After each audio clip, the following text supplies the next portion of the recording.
So this is case 20-2528, Security First versus Vasquez. And I'm joined on the panel by Judges Nardella and Judge Wozniak. If you have any electronic devices that are on, make sure you turn them off so the arguments aren't interrupted. Also, these arguments are being live streamed and recorded, so just keep that in mind when you make your arguments. Ms. Flowers, how much time do you wish to reserve for rebuttal? I'd like to reserve 5 minutes for rebuttal, Your Honor. Okay. All right, then you may proceed.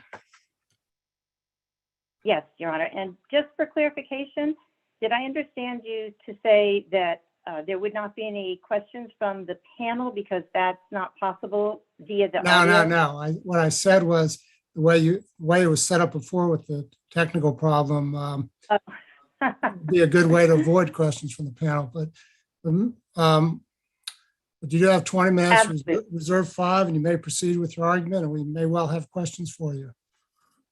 Thank you, Your Honor. And because I can't see the clock, I'd appreciate it if you would assist me with a 5-minute warning.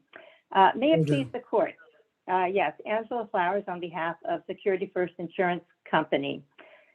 This appeal arises from the trial court's entry of a summary judgment ruling determining the scope of insurance coverage under a homeowner's policy.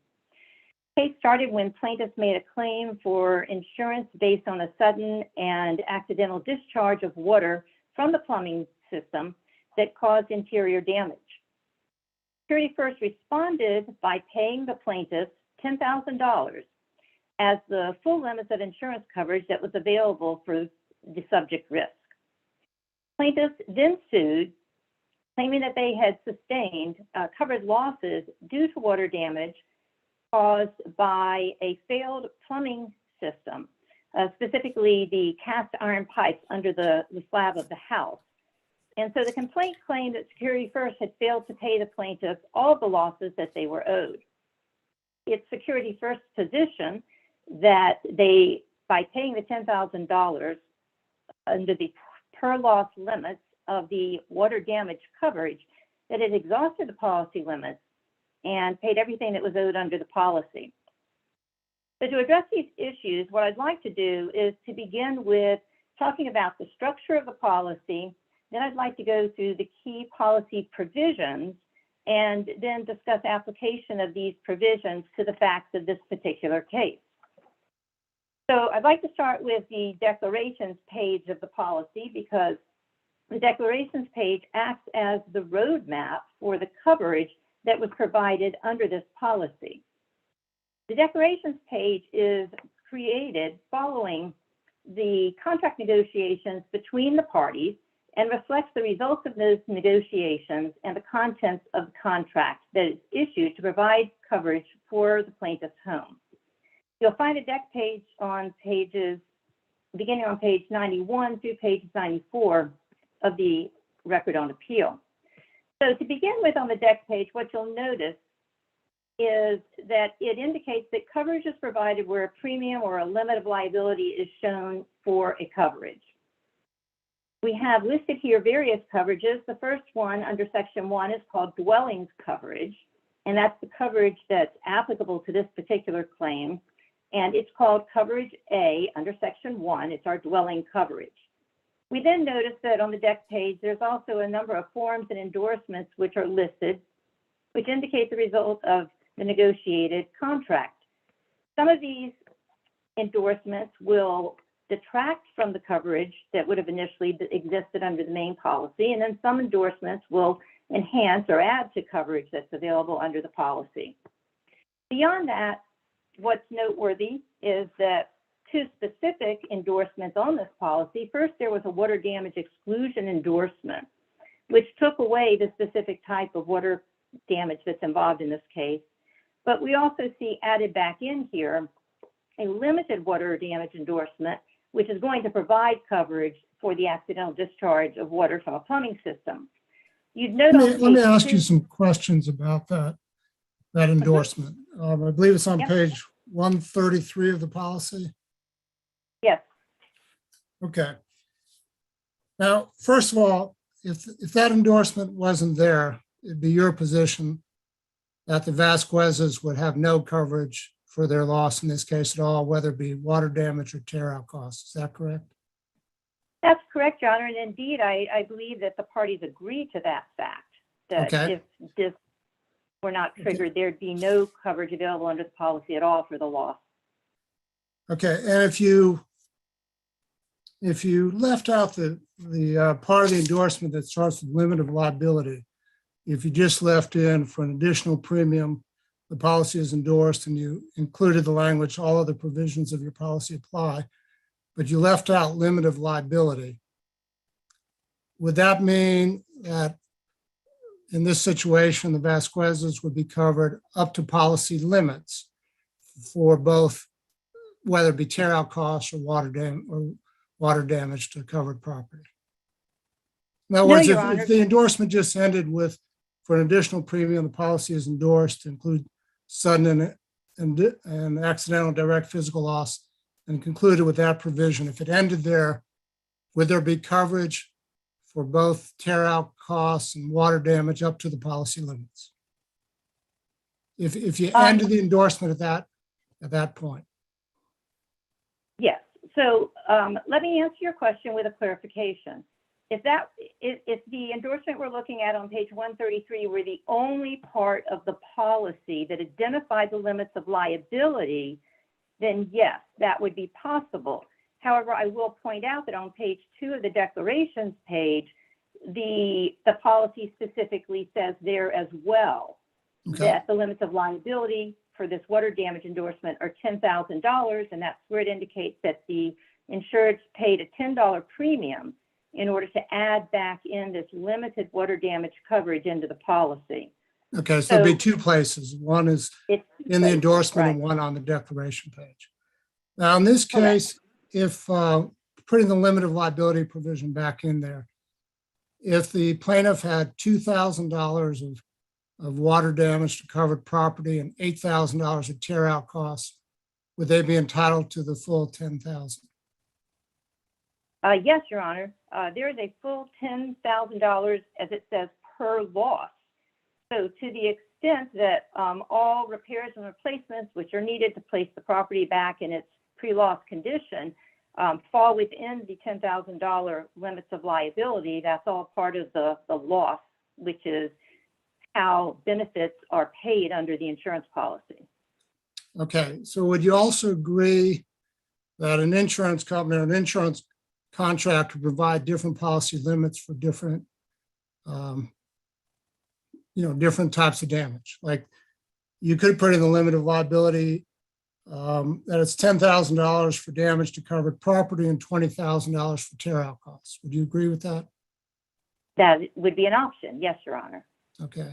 And in fact, 4 pages before on the fungus and mold damage and all, tear out costs were specifically included in here, and here they're not. So my question is, given the fact that the limit of liability does not reference tear out costs, are you primarily relying on the declaration page as your argument is why tear out costs are included within the $10,000 limit? Or is there another argument you're making? No, I'm advancing another argument as the primary argument under which the limit should be capped at the $10,000, including any loss arising out of the water damage. And I'm going to circle back now to the main policy language and where this idea of including tear out costs comes into consideration. Because we start out with a main policy that, like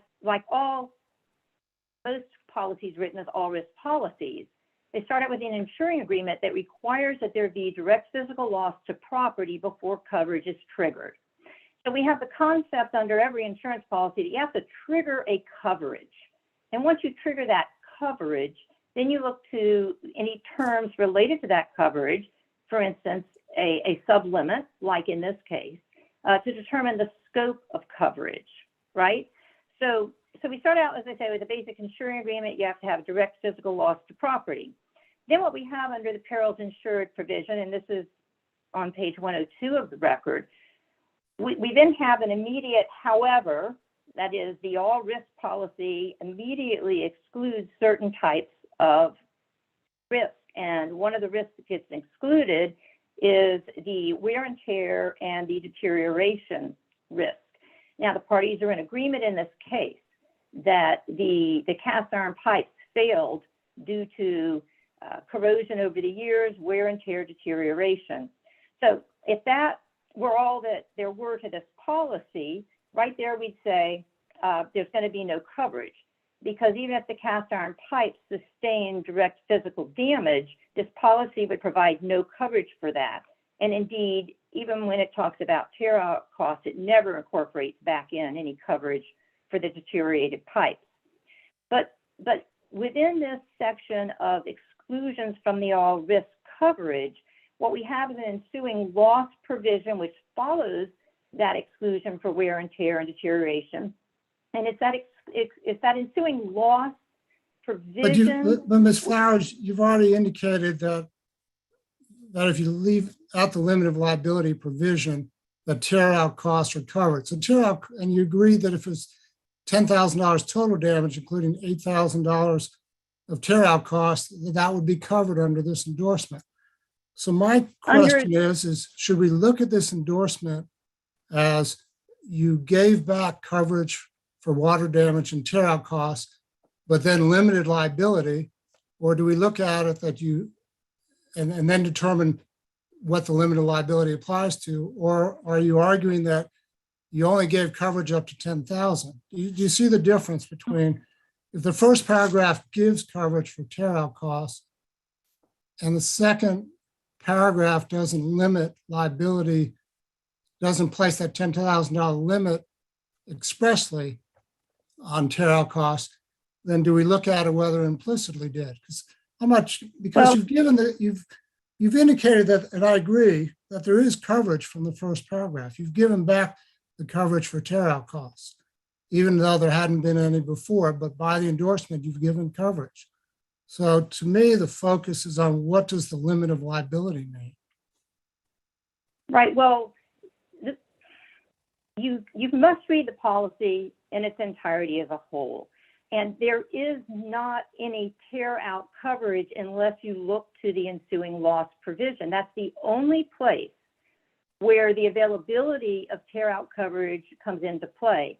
And if I was misunderstood to say that the limited water damage endorsement standing alone provided tear out coverage, I apologize. The argument has always been that the only way you get to any tear out coverage is by referring to the ensuing loss. Yeah, it doesn't give coverage for tear out costs alone, but if you have water damage, then the tear out coverage can apply.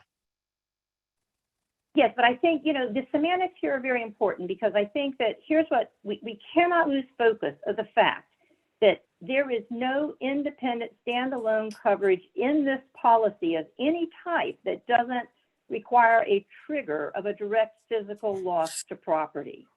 And that is why there is no tear out coverage standing alone, because tear out coverage is not a direct physical loss to property. It's I understand, but you did have direct loss to property, didn't you? Correct. So then the question becomes, and this is why one of the other policy provisions I direct the court to is the loss settlement provision, because the question becomes, how do you settle a loss? And the way we're directed in the ensuing loss provision to settle this loss is to include tear out as a, quote, cost. It's not that it's an additional coverage or a type of coverage, it's a cost. And the language is very specific in the ensuing loss provision that that water damage includes the cost of the tearing out and replacing of any part of the building necessary to access the failed pipes, even though there's no coverage for the failed pipes. So I think that, the loose usage, and I catch myself doing it as well too, of calling it tear out coverage misses the boat. When you look at plaintiff's complaint, Plaintiff never sued for damage to any particular property, nor did plaintiff sue for coverage. What plaintiff claimed in their complaint is that the losses were not covered. And the reason for that is because when you make a claim under insurance policy, you submit a proof of loss. Everything is, once you trigger coverage is a term that's used when you're at the triggering stage. Once you trigger coverage, everything that happens after that has to do with the assessment and the adjustment of the loss. And our loss settlement provision ties in with the insuring agreement language, which talks about losses, which ties in with the ensuing loss provision, which talks about losses, which ties in with how plaintiffs pled their complaint, because they pled a complaint for losses. You get benefits under insurance policy based on losses, and losses are assessed based on what's needed to be expended to repair and replace the property to bring it back to its pre-loss condition. And So Ms. that's Flowers, why- you're at 5 minutes now. Okay. In that case, I would like then to save the remainder of my time for the rebuttal. All right, thank you. All right, Mr. Nation.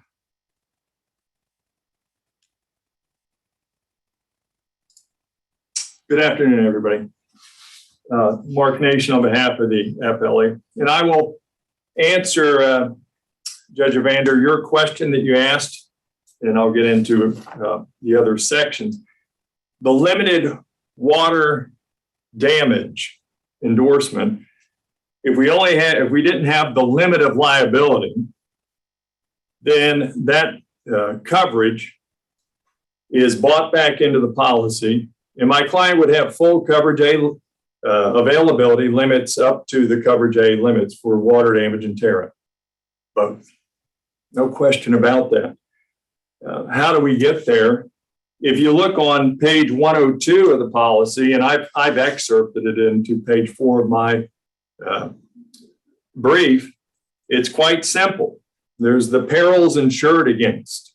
The perils insured against say, we do not, however, insure, but we get our coverage there for loss caused by wear, tear, deterioration, or corrosion. And we put on summary judgment evidence that is precisely what caused the loss here. There was water damage due to wear, tear, deterioration, and corrosion. Obviously, it doesn't end there. It says if any of these. So if water damage, or if wear, tear, deterioration, and corrosion cause water damage, we're going to get coverage for the damage caused by the water, as well as tear out. That's our coverage. If we stop there, full limits. You then look at the exclusion they have. The exclusion takes that away, but my client bought the endorsement. And the endorsement says the policy is endorsed to provide the following, and that is identical to that exclusion, so it wipes out that exclusion. That exclusion doesn't exist for my client. But both the perils insured against mentions loss in that paragraph under after H7. It says we cover loss caused by the water, and then the limited water damage coverage form mentions loss as well, that the limitation of liability is $10,000 per loss. For the damage. For the damage. It specifically says the limited liability for all damage is what it says. Damage. And that's the water damage. And so most policies cover, or most parts of the policy cover damage. If there's a fire, it's fire damage, water, it's water damage. And so if you look at the perils insured against, it says if any of these cause water damage, they're going to cover the loss caused by the water. And then the cost, there is the cost for tear out. Then we go to the limited water damage endorsement. That limit is very specific, and it has to be interpreted narrowly for the benefit of the insured, just like an exclusion. We cited that case law. And it says specifically the limit of liability for all damage. And so the only damage is the water damage. The tear out's a very unique coverage. It's not really found in very many places in the policy because it doesn't cover damage. It covers access to the thing that caused the damage. And then there's that specific grant in the perils insured against, and I called that in my brief the elephant. So they've given this specific grant of coverage. We'll call that the elephant. And then they try to hide the elephant in the mouse hole of the limit of liability. And there's a canon of construction that says you can't hide an elephant in a mouse hole. If they intended for their limited water damage endorsement to apply to the water damage and the tear out, they should have said so. They knew how to. We see that their mold limitation covers the loss, and then it also covers the cost of tear out. It shows that obviously they know how to do that. So in this paragraph, again, one other question, when including the cost of tearing out and replacing any part of a building, all of that, that goes into loss. It's not in addition to loss because the word is including before it. So it's part of the loss. It's part of the coverage. If we look at it, it says we cover loss caused by the water. So they cover the loss caused by the water, including the cost. And so the coverage they provide there is loss caused by the water, but they're also covering the cost of tear out. So you're arguing that it's in addition to the loss then?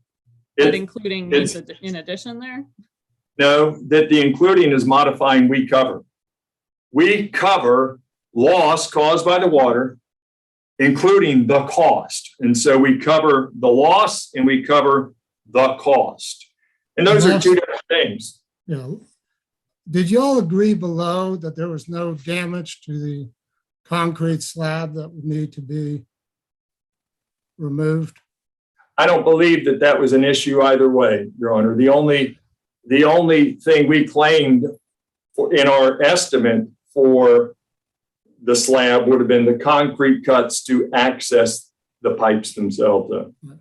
So if we were to agree with your interpretation of limited liability, does that conflict with the language on the declaration page? It does not at all, and they get the benefit of their bargain. And so in this case, their water damage, we agree, the water damage is limited to $10,000. That's the benefit of their bargain. If they had intended for their limited water damage endorsement to apply to both water damage and tear out, they should have said so. At best, though, there are two reasonable interpretations of the limitation. I believe our reading is the appropriate reading, but their best argument would simply be, well, they've given a reasonable interpretation also, which would mean that it has to be interpreted in favor of the insured. In that situation, we're allowed to look at, under Auto Owners versus Anderson, Florida Supreme Court case we cited, we're able to look at what did other companies do? How did they deal with this? And we've put that into the record, summary judgment evidence, and you'll see Heritage Insurance and People's Trust Insurance, they grant coverage for water damage and tear out, and their limitations apply to both of them, and they say it. Well, let me ask you again, this. Yes, Let me ask sir. you this. In the first sentence under limited liability, it says the limit of liability for all damage to covered property. Okay, it'd be your position that damage to covered property does not include tearing out the concrete slab because there's no damage to that slab. Currently, there is none at all. It's the repair. It's not damage, it's the repair. And then continuing on, it says provided by this endorsement is $10,000 per loss. So at the end, it uses the term loss. Earlier in the sentence, it uses the word damage. How do we combine those? I mean, what is your, Yes, sir. how do you reconcile the use of loss at the end and damage at the beginning? So the one, at best, it's ambiguous. One. The second, water damage is obviously direct physical loss by water. Loss, if you look at the definition of loss in our case law, is the diminution in value of something as a result of damage. So you have fire, there's a loss because there's this diminution in value. Nowhere is the repair, the tear out to get access to the thing that caused the loss. That's not a diminution in value. That's a coverage. They've granted coverage to get access to the thing that caused the loss. And so water damage is a loss. Tear out is not a loss. It's the repair. Nowhere would you think that the repair itself is a loss. And again, it hasn't even happened yet. We've got water damage. There isn't going to be damage to the home later. It's going to be a repair. It's going to be access to those pipes that cause the damage. And if you also look at the perils insured against, it says if any of these cause water damage, they make that distinction. And then they talk about the loss caused by the water. And then they talk about the cost of tear out. They don't say the loss of tear out. It's the cost of tear out. And looking at their mold limitation, they knew how to say it differently if that's what they intended. And I have some more time, so I'm going to conclude with this unless there are any other questions. We've provided 2 trial court orders, and we cited a case called Killern versus Visconti. And in the Killern case, it's a first DCA case. The plaintiff's attorney walked in with 1 trial court order in their favor, interpreting a clause. And the plaintiff's attorney told the trial judge, hey, rule in my favor, interpret it this way. The defense attorney had 1 trial court order in their favor saying, hey, interpret it our way. And the first DCA made an observation that if you have 2 different trial court judges who have interpreted it this way, in opposite ways, the same term, that is evidence that it's susceptible to more than 1 reasonable interpretation. At the time of this, that may be evidence, but it's not conclusive evidence. Absolutely. It's a great case though on that issue. We have, and this will be an important point. I have at this point, there were 2 at that time. There are close, almost 100 orders and trial court orders I've obtained throughout the state now on this issue. So it's an important issue that's coming up everywhere. Let me ask you this. Without the endorsement, would your client be entitled to any recovery in this case? No, sir. No. The endorsement eliminated that exclusion, but if the exclusion was there, we wouldn't be here. Yes, Judge Nardell. Sorry, what is the endorsement? Is the endorsement a grant of coverage, a capsule within itself, or is it just a reversal of the exclusion? And what evidence do you have to support either choice? If you look at the first sentence, it says for an additional premium, the policy is endorsed to provide the following. Now, we remember that policies a lot of times will say, hey, delete this, insert that type of language. This is broader than that. When a policy is endorsed, it says the policy is endorsed to provide the following. It means anything in the policy that is contrary to what's about to come after that colon is out. Well, the thing that is contrary there is that exclusion that is subsection 5 of the exclusion. That's wiped out by this endorsed language. And so, and that's on page 5 and 6 side by side. You can see on my brief. So that language in the limited water damage endorsement wipes out the exclusion. The exclusion is no longer there. Security First treats it as if the exclusion's there for some reasons, for some purposes, or was there for some time and then goes away. No. When my client got this policy, there was no exclusion. It wasn't excluded. She bought an endorsement that endorsed over that and eliminated that. Does that answer your question? I'm sorry. I think it does. What's your best case for that, though? That it's I not. don't know that. Yeah, it's not a case. It's just a reading of the policy itself. I don't know that there's a case there that says that, but when it says the policy is endorsed to provide, it can't mean anything other than that it's endorsing over and eliminating anything to the contrary or what's about to follow that goal. So to follow up Judge Nardella's question, your position is that the endorsement didn't grant coverage. It wiped out or erased the exclusion that originally precluded coverage. Yes, sir. Yes, sir. And I wouldn't say originally, but for our purposes here today, yes, that exclusion doesn't exist for purposes of my client's policy because that endorsement eliminated it. Yes. All right. Unless there are other questions, then I don't have anything further.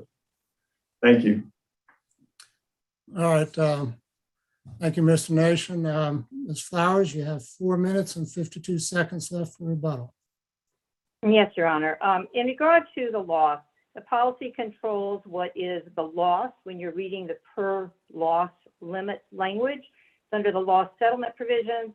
Defines loss as being the way that you settle a claim by paying for repairs and replacement. So that's controlled by the policy.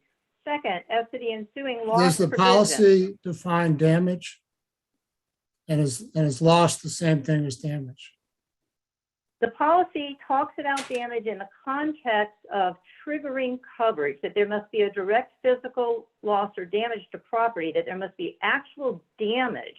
And that's the concept of trigger and how coverage gets triggered. There must be a triggered coverage before you would go to the loss settlement provision.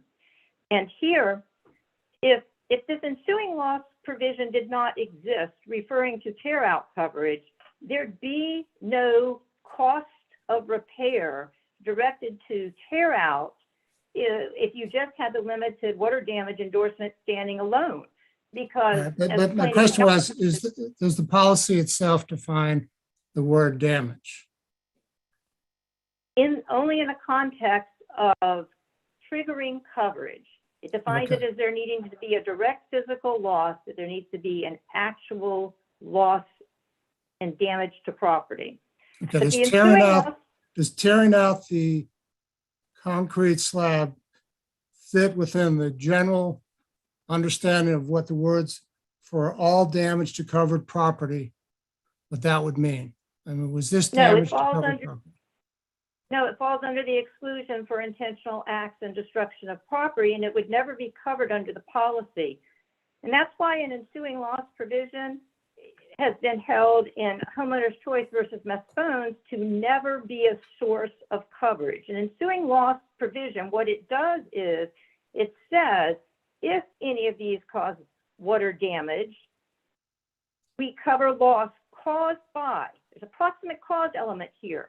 So you've got to have water damage, and then this water damage must cause, right? So you're going to cover the loss caused by the water damage, which is going to be including the cost to tear out and replace any part of the building necessary to repair.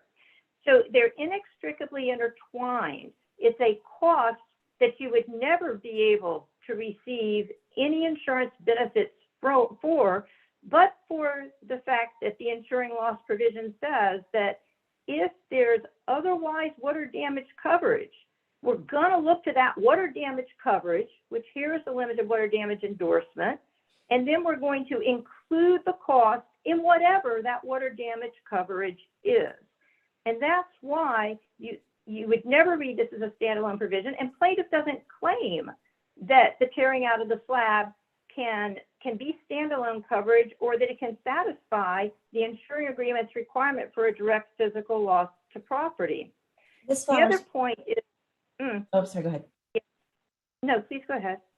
What do you say to Mr. Nation's argument that the limited water damage endorsement reverses your water damage exclusion endorsement and therefore gets you within the grant of coverage or the There's ensuing loss? absolutely, right, there's absolutely no legal support for that proposition. I've cited numerous cases in the appellant's briefing where we talk about the effects of endorsements and how they change policy. This endorsement by its own language says that it is an actual endorsement. That means it supersedes and overrides any prior inconsistent provisions of the policy.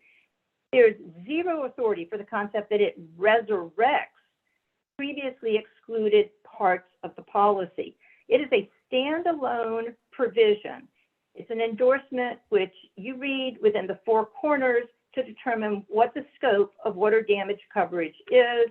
Because we read the policy as a whole, that's where we loop back to the ensuing loss provision, where it tells us that if there's a proximate cause connection, then that the water loss damage will include losses, will include in its losses the cost of the tearing out and the replacing.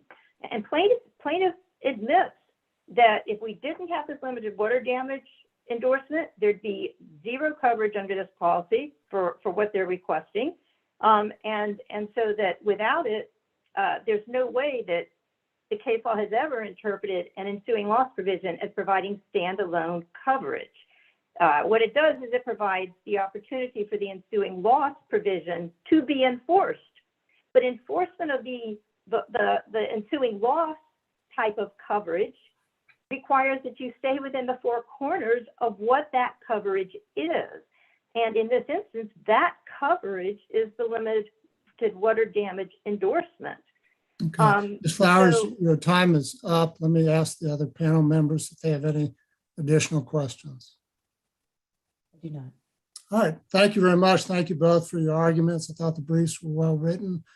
And we'll be back later with the decision. And we'll be in All right, thank recess till 2:30. Thank you.